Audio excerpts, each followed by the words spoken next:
De par notre ascension personnelle, qu'elle soit religieuse ou sociale, nous avons compris que nous devions être redevables. Redevables d'être ce que nous sommes aujourd'hui, des hommes qui ne manquent de rien, qui mangent à leur faim et qui ont la possibilité de prendre un bain lorsqu'ils le souhaitent. Ces choses peuvent paraître futiles à nos yeux, parce que nous sommes trop occupés à essayer d'atteindre ce que nous n'avons pas, sans prendre le temps d'apprécier ce que nous possédons. Le monde entier doit savoir à quel point ces choses anodines que nous faisons au quotidien sont du grand luxe pour les plus démunis. Il est facile de rendre ces personnes plus heureuses, ne serait-ce qu'en leur offrant un sourire tous les matins en allant au travail. Malheureusement, c'est souvent un contact qui n'a jamais existé entre vous et les sans-abri. Et pourtant, ça devrait être naturel, habituel, car ce sont des personnes comme vous et moi. Il faut savoir que ce contact, que nous l'espérons existera un jour, peut vous apporter énormément d'apaisement. Et nous sommes là pour en témoigner.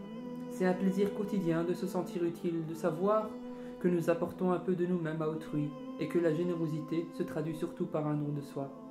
De plus, ces personnes ont tellement de choses à raconter, mais personne pour les écouter. Ces sans domicile fixe sont avant tout des citoyens comme nous, comme vous. Ils ne peuvent pas être considérés comme des moins que rien, bien au contraire, ils ont souvent plus de cœur et de gentillesse, incomparables. Nous tenons à rappeler également que ces gens-là sont dans cette situation pour une raison. Chacun a sa propre histoire. Et si un jour, c'était vous, y avez-vous déjà pensé?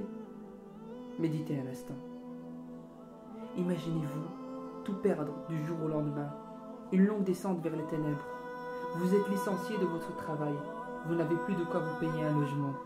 Les dettes s'accumulent et vous n'arrivez plus à vous en sortir. Les huissiers viennent tout saisir et vous vous retrouvez à la rue. Vous pensez que vous avez une famille sur qui compter? Pensez que vous n'en avez plus. Pensez que vous n'en avez plus. Pensez que seule la rue peut vous accueillir. Maintenant, imaginez ce que vous désireriez en tant qu'humain, après avoir passé une semaine dans le froid, 2 semaines ou quelques mois. Une douche, un repas, une compagnie, un seul sourire de ces passants qui vous ignorent, tant de questions et peu de réponses. Et si la relève était la solution pour apporter un peu d'amour et de sérénité dans nos cœurs et dans les leurs? Et si c'était vraiment le cas? Oui, alors nous vous invitons tous à consommer sans modération ce médicament qu'est l'objectif, la relève.